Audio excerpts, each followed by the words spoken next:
lenders that provide balance sheet debt, as well as institutional equity, uncertainty wreaks havoc on decisions that need to be made. And certainly, Arvin just laid out a lot of uncertainty.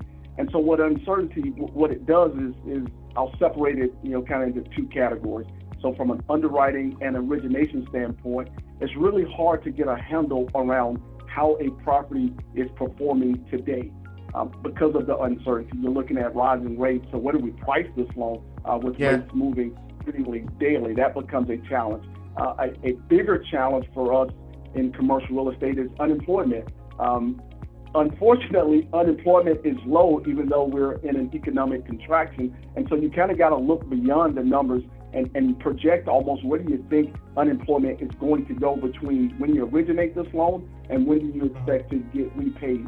And it's that delta of I originate today, it matures in 5 years. And so what do I think unemployment is going to look like when my loan is maturing and our sponsor needs to go out and either refinance or sell that property? Unemployment plays a big rate, not just what it is today, but as we get closer to maturity.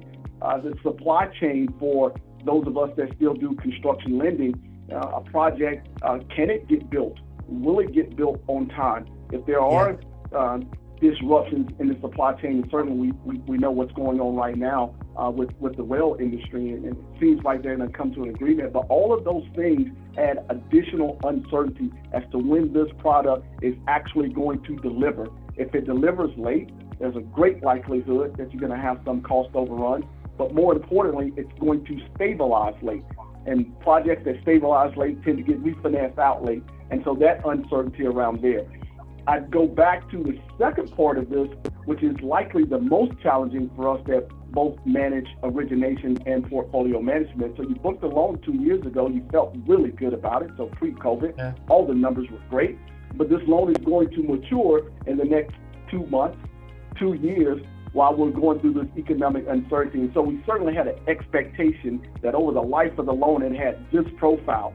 And based on all of the uncertainty that Arvin laid out, that uncertainty leads us to want to reassess the expectations of how that loan is actually going to perform. And those are likely some of the more difficult conversations that we have internally, is really trying to forecast where do we think this loan is going to be, and then adequately setting up reserves based on that forward-looking forecast.